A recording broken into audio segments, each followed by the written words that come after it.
Hej og velkommen til Hobbymotor. Videoen i dag den bliver på engelsk. Og hvis det driller nogen af jer, så kan I lige tænde for underteksterne til videoen, og så kan I følge med på den måde. Hi everyone and welcome to Hobbymotor. Today we're going to talk engine oil.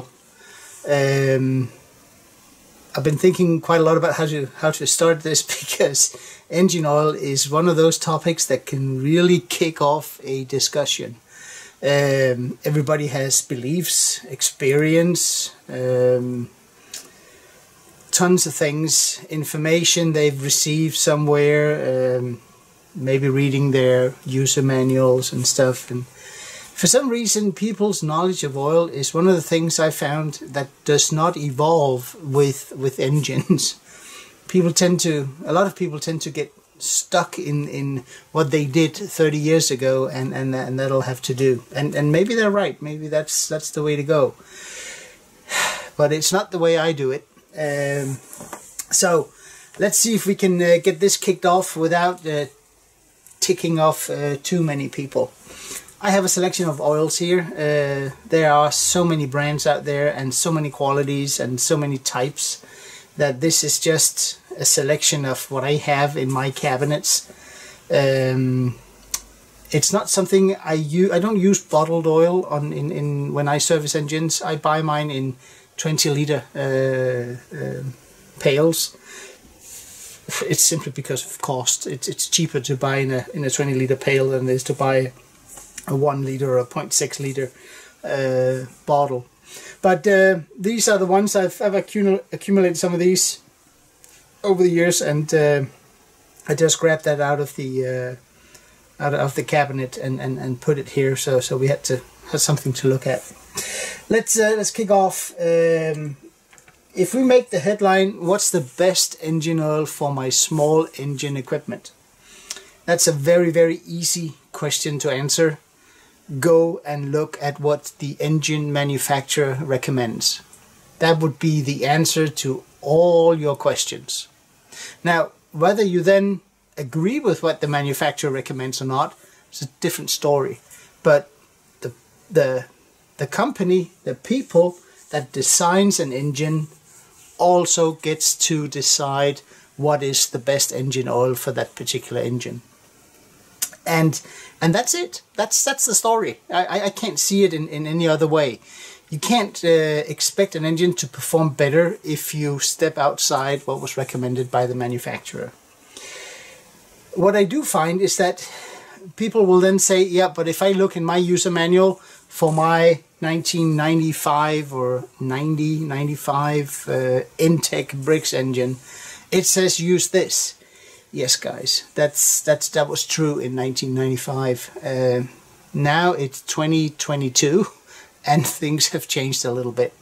So if you want the latest update for your particular engine, go look at the engine manufacturer's homepage and see what they come up with. Things change, and so does oil, and so does recommendations.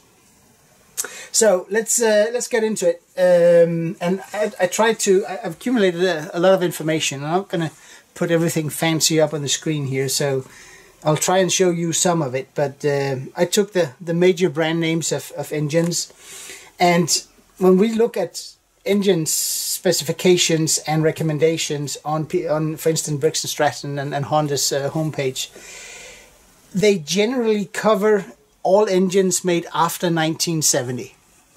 Before that, it's called an antique engine, and things are a little different there. But from 1970 onwards, whatever they write on their homepage is usually the way to go. Since most engines that we use in our small engines that we use, most of them are air-cooled, and air-cooled engines, they do run hotter than liquid-cooled engines. And also lawnmower engines, lawn tractor engines, they are not the most clean engines out there. They tend to dirty the oil a little faster. They run hotter. Oil degrades faster than it does in a regular, say, car engine. So the recommendations for these engines is pretty low compared to a modern car. But what we can learn is, for instance, from Briggs & Stratton here, is that they and most of the manufacturers, they will start very quickly to talk about ambient temperature, because when an engine is air cooled, it is a victim of its surroundings in terms of temperature. If it's hot outside, engine runs hotter. If it's cold outside, engine runs colder. But if you start with Briggs & Stratton and we read into it, and I printed this out I think yesterday. There's a date here somewhere, so it should be the latest. Yes, it was printed out April 15th this year, so that was what, yesterday, I think? Yeah. What do they recommend? Well, they recommend several types of oil in terms of viscosity. You can see that here. So, depending on where you are in the world and what the ambient temperature is when you mow your lawn, also depending what type of engine you're using from Briggs & Stratton, they say you can use an SAE 30. That's perfectly fine if you're in a temperature range of 40F to 100F, or let's see, what is that here, about 4 degrees C up to 38 degrees C. An SAE 30, it'll do great. You can start varying things here, and for instance, you can see here, if you use a synthetic 5W30, that your engine will run better or when it's colder, which makes sense because the oil is thinner in the cold end. But let's have a look at what the here. The question is actually right here. Can I use synthetic oil in my engine? And Briggs & Stratton says yes, you can. They have modified their recommendations recently that you can now use a 5W30 or a 10W30 in all temperature ranges. They of course recommend their own oil. Who wouldn't? Probably a good oil. It's also hideously expensive, but it's a 5W30 and that's a good oil. Briggs, they state that the oil is it starts, the engines start better on it. That makes sense. A thick oil, if it's cold, starter has to work harder, battery has to work harder. This one doesn't. It's thinner, so it'll start easier. But they also say that it will reduce oil consumption, which is kind of strange when you think about it, because this is a 30 weight oil, right? This is a 5W30. So when these are hot, say, I don't know, 200 degrees or something inside the engine, I don't know. These should have the same viscosity, shouldn't they? They should, and they probably have in the beginning. But synthetic oil being a better oil, sorry to say that, but it is, it can withstand the stresses of temperature a lot better than regular mineral oil. So yeah, Briggs & Stratton says best oil you can put in our engines, 5W30. Synthetic. You can, if you do have Vanguard engines that runs very high temperatures, they do recommend their Vanguard synthetic oil 15W50. It's something similar to the one I have here. Here in my part of the world, we don't see temperatures that high in the summer. If we get to 35 degrees C or about 100, it's hot here, and we hardly ever see anything hotter than that, so might not be that relevant for us. That was Briggs & Stratton. Let's take Honda. Honda here, this is valid from 2003 to 2019. That was the latest one I could find. I picked a GCV 160 or a GCV 190 engine to print this out from. Simply because it's a very popular engine. It sits on a lot of lawn equipment. You can also translate it into the GC engines with the vertical shaft instead. I'm sorry, the horizontal shaft instead of the vertical like this. But essentially the same engine. Let's see what Honda says. And they have the temperature range for their engine oil. If you want to use a straight 30 here, you can operate this in, what does it say, somewhere between 50F to a little over 100F, or about what, 10, 12 degrees C up to and including 40 degrees C. You can also use a 5W30 and a 10W30, which will extend the range of the oil. The recommended oil from Honda is their own 10W30, similar to this, which is they won't say much about it. It's they really don't. Whether this is pot synthetic or pure mineral oil, they don't say. They do say it's an API SJ. We'll get back to the API classification here shortly. But what Honda does right, which at least does not concur with what I hear a lot of people saying, is that, let's see here, where are we? Yes, recommended oil. Use 4-stroke motor oil that meets or exceeds requirements for API service category SJ or later. That means that if you buy a really cheap SAE 30 oil at your box store, you want to take a look at it and check that it says SJ or higher, because otherwise it's not recommended for a Honda engine. Will it run on it? Probably, yeah, it will, or it will. Will it break down on it? Probably not. But GCV engines, they actually do have a timing belt running inside, and I think it has something to do with how that is protected. So, yeah, engine oil is for Hondas.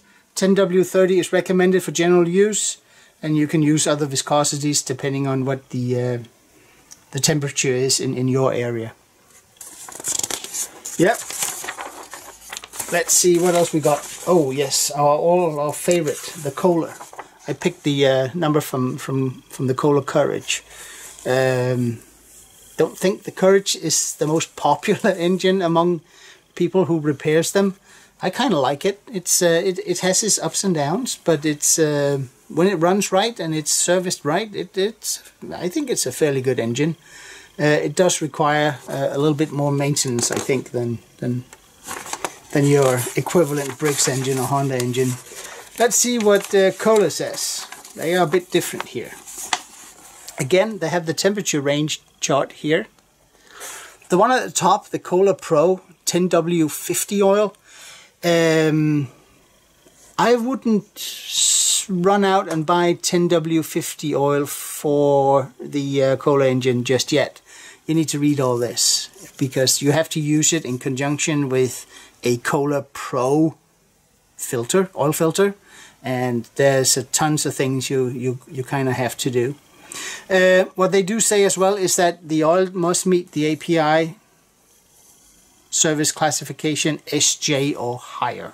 So for a Kohler that comes into my shop, it always gets a 10W30 pot synthetic. I think mine is API SL, so I should be good there.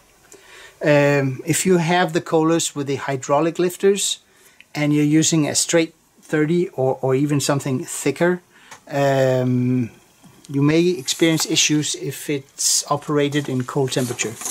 But 10W30 for the Kohlers seems to work really well. What does Kawasaki says? Well, at least in my part of Europe, you have to be careful. We don't see that many Kawasaki engines. We see more Kawasaki clone engines, or Chinasakis, I think I heard someone call it. They're complete 100% copies of some of the Kawasaki engines. But I picked just one. I think it's a fairly used one. Kawasaki is a little more specific. You see, they say type here API, SJ or SL. They don't say SJ or SL or higher, because all the others say or higher, so you can choose something that is of a higher API classification. They don't. They say SJ or SL. So, what's to lay into that, I don't know. In terms of the temperature chart for the oil, it's a little more comprehensive, and it allows you to use a bit of different oils. it looks like a 10W40 will cover you pretty much up to about 104 degrees C or 104 degrees F Fahrenheit or 40 degrees C. When I get Kawasaki engines in, I use this one here. It's a 10W40 and it's made for air-cooled engines. Pretty good stuff. Expensive, but pretty good stuff. So it's a little more comprehensive here for the Kawasaki's. Can you get away with using a 10W30? Absolutely, as long as it's an API, SL, or SJ. So, and if you get into really, really hot weather, they do write here that 20W50 may reduce oil consumption. But yeah, okay, that was the engine's manufacturer's recommendation on oil, at least on some of the big ones. What about the Chinese clone engines? Well, if it looks like a Honda clone, treat it like a Honda clone and use whatever you would use for your Honda. And you should be good to go there if you can't find anything. Now, the question also comes up from time to time, is synthetic oil better than mineral oil? And yes, it is. It is better. Synthetic oil resists heat stress a lot better than mineral oil. It breaks down slower than mineral oil. It has a better lubricity. Its shear strength. When you have two metal components that rub against each other, you want oil in between them to reduce the stress and the heat. And that is done with a film of oil. Some of the oil gets in between these two metal parts, and the strength of that film is better with a synthetic oil than it is with a mineral. That doesn't mean you can't run on mineral oil, guys. Don't get me wrong here, but it's just that you will have less heat and you'll have less wear using a synthetic oil over a conventional oil. Is there any downside to synthetic oil? Yes, there is. Cost. Synthetic oil is more costly than mineral oil.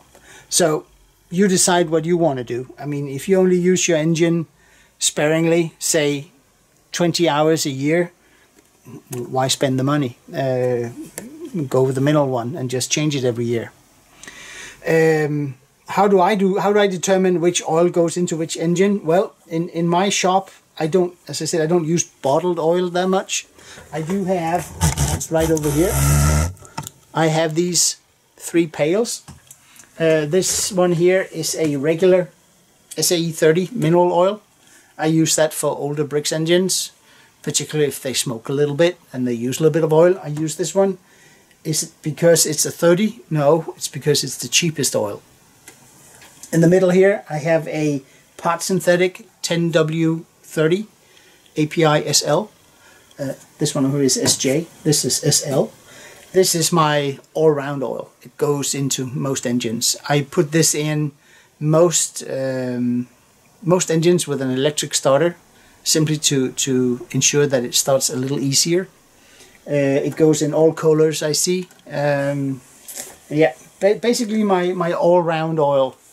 This one over here is a Castrol Synthetic 5W30. This one goes into all kinds of equipment that I know is operated in winter time. And then I do query people when they come in with equipment and ask them how long is your operating interval. And if they say, oh, it takes me about half an hour to mow my lawn and I don't use my mower in the winter, boom, we go to this one. But if they say, no, it takes me about an hour and a half to mow the lawn, I also use it in the winter or not, doesn't matter. But if they have a long operating interval, I switch to full synthetic oil immediately. And that's simply to make sure that the engine gets the best possible protection for working for more than, I think I say about an hour. If it's below an hour, I go 1030. If it's over an hour, I go 5W30, simply to protect the engine a little better. And sometimes people say, nope, we don't want to pay for that. Just give us the cheapest oil you have. And I say, yes, sir. And I put the cheapest oil I have in it. It's the customer's money, so they decide what's going to happen. My recommendation is different, but what else do we have? Yes, there is an oil called a non-detergent oil. What's a non-detergent oil? This is old oil. Well, it's not old in terms of production date, but in terms of specification. I think this is an API SB.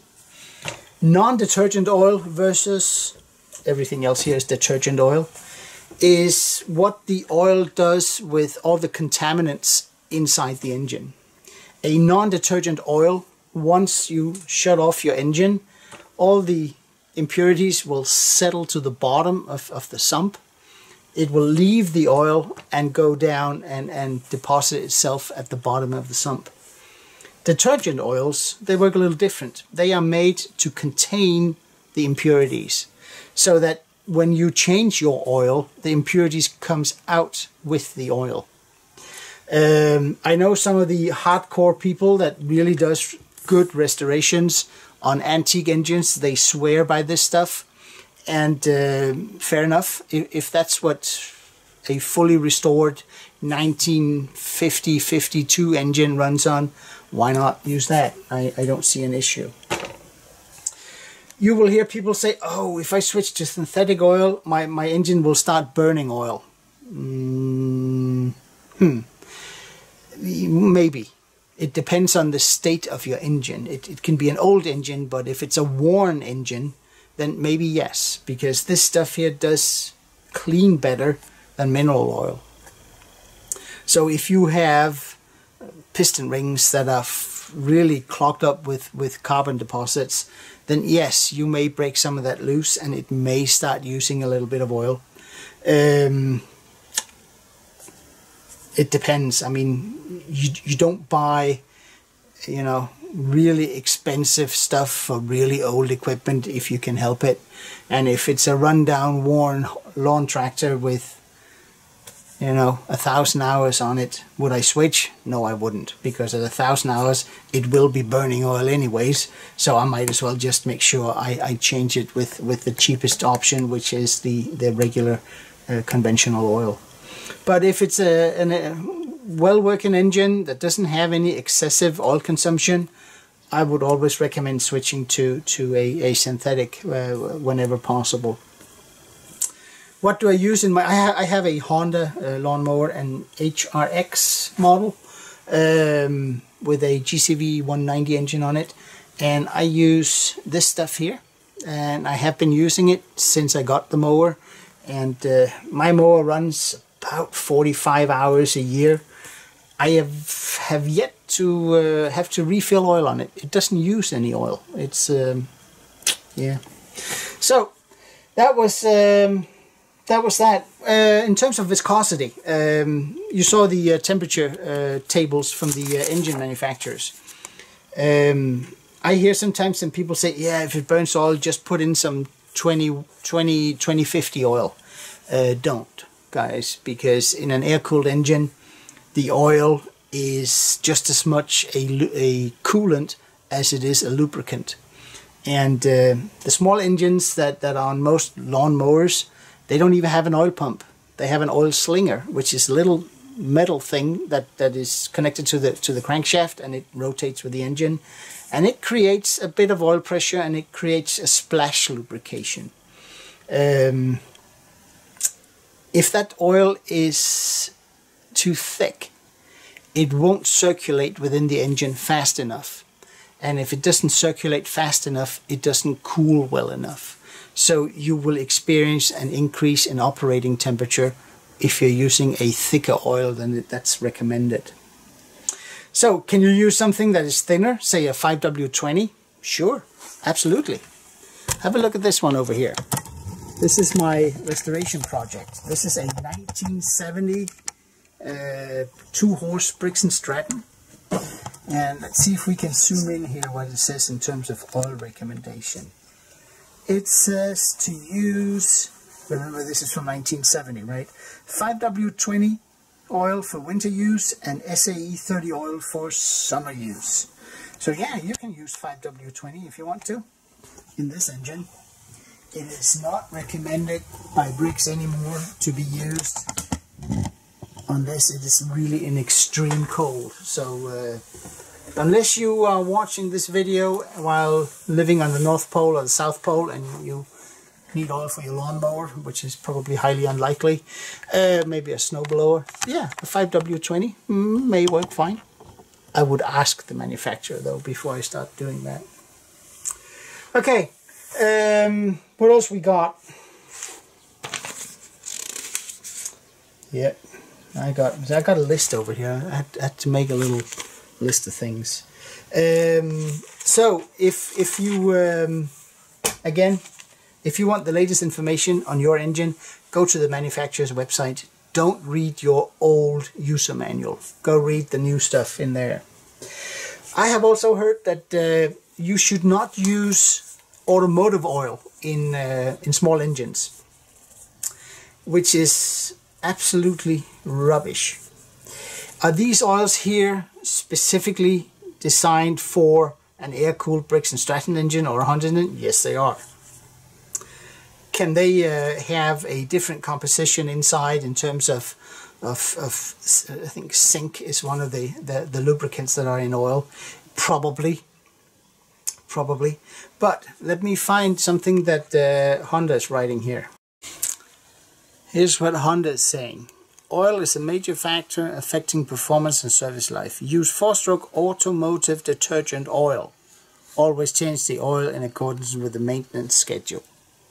So, can you use automotive oil in your small engine equipment?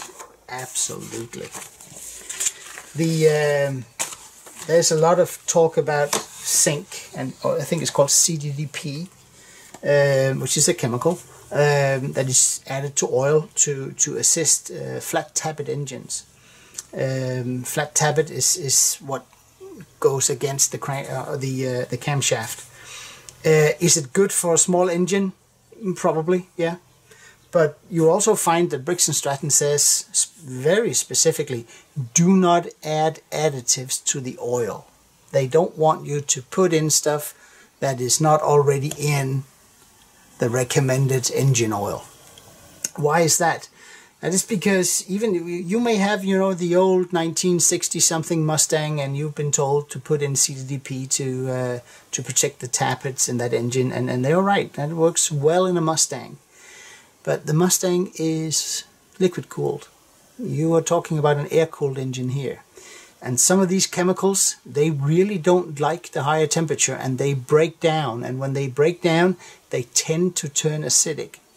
So, can you put additives in the oil in your small equipment? You can do whatever you want. It's just not recommended. So, yeah. Okay, I think that was most of the stuff I had here. Yeah, it is. Best oil for your small engine. 5W30, full synthetic, like this. Do we have anything else that's synthetic here? I don't think so. These two. If you're from the States, if you can't get Shell Helix, Shell owns Pennzoil, and Pennzoil's product line is very similar to Shell's, and they have what they here call Pure Plus. This oil is made from natural gas. It's not made from crude oil. Apparently it makes it cleaner or something. Why do I use it? I don't know. I've been using it for years in my equipment, both in a Briggs engine and now in a Honda engine, and I have no issues, so I continue using it, and it's still well within the specs from the engine manufacturer. Yep, I think that was my oil talk for today. It can get a little overwhelming to start reading about this. The last thing I want to say is there a difference in oil? And of course there is, in terms of not brand name. If you have a brand name oil that is more expensive, and we all know that usually this brand here is a little more expensive maybe than, see, we have a this is a German one, or I don't know where this one is made, but it's very very inexpensive. We have something here. This is the Scandinavian version of Canadian Tire or Walmart, and they have their own oil, and it's a lot cheaper than this stuff here. Is there a difference? Of course there is. There's a price difference, but is there a quality difference? Yes, I believe there is. I've been talking to a couple of chemical engineers that works for oil companies, and they say that yes, they may have the same equivalent API specification on the label for the oil, but for how long? Because if you have a cheaper additive package to this, it may burn off, say, after a few hours, where this one will last the full service interval. So is there a difference in the oil from a cheap one to an expensive one? Of course there is. Otherwise they wouldn't have a price difference, would they? At least not as big as it is here, because it is, some of this brand name oil here is sometimes about twice the cost of a no-name or box store brand. So of course there is a difference in them. I think if you talk about longevity of engines, I think it's more important that you, not what brand name you're using, but that you get it changed at the regular intervals. If you overstep the recommendation from the engine manufacturer, you're operating your engine in an area where they have not been tested to do that. Engines are tested within their service intervals, and I don't know what happens if you don't change your oil often enough. All that I know is that it will wear faster. I also know that the oil, when it does break down, it gets old and break down. Doesn't matter if it's regular or synthetic. The viscosity changes. When it gets hot, the oil will get thinner. That's why we usually see old oil gets burned off faster in engines. It can't maintain its viscosity at high temperature because it's broken down. It's the additive package is burned off, and the oil chemistry has changed too much. So the oil will get really thin when it gets hot, and when it's cold it's really thick. I think we've all tried servicing an engine. When you open it up, when it's cold, it can hardly drain out. It's so thick, and that's because the additive package in the oil is gone. It can't maintain that viscosity that it was designed to do from the beginning. So yeah, I would probably focus on changing oil at the regular intervals as recommended, rather than do I use this brand or this brand or this brand. So viscosity, API classification, if you're within the recommendation from the manufacturer, you're pretty good to go. And then it's less what's on the bottle, I think. Maybe Shell will send out a Hitman, or Castrol will now, because I said that, but hey, that's just my 2 cents for this. I hope you found it interesting. Oil is if you can't get a conversation started in a group of small engine mechanics, you can always say oil, and you will get that conversation going really fast. Yeah. Again, I keep running back to what the manufacturer recommends, and I use that. I very seldomly step outside that. And if I do, it's on an engine that's on its way out. It's worn, or it has a defect that won't get repaired, and we can do something to try and minimize oil consumption. But who cares if it runs hotter? It's going to die anyways within a few hours. But rarely I do that. I run within the recommended specifications from the manufacturers, and I go read up on it on regular intervals, because they do change. And yep. That was my 2 bits, guys. I hope you found that enlightening, or at least maybe can start a conversation. So if it does, in the comments, be civil. Keep a good language there. Otherwise you get kicked out. Yep. Other than that, that was my English contribution from Automotive this time. And I hope everybody stays safe until we meet again.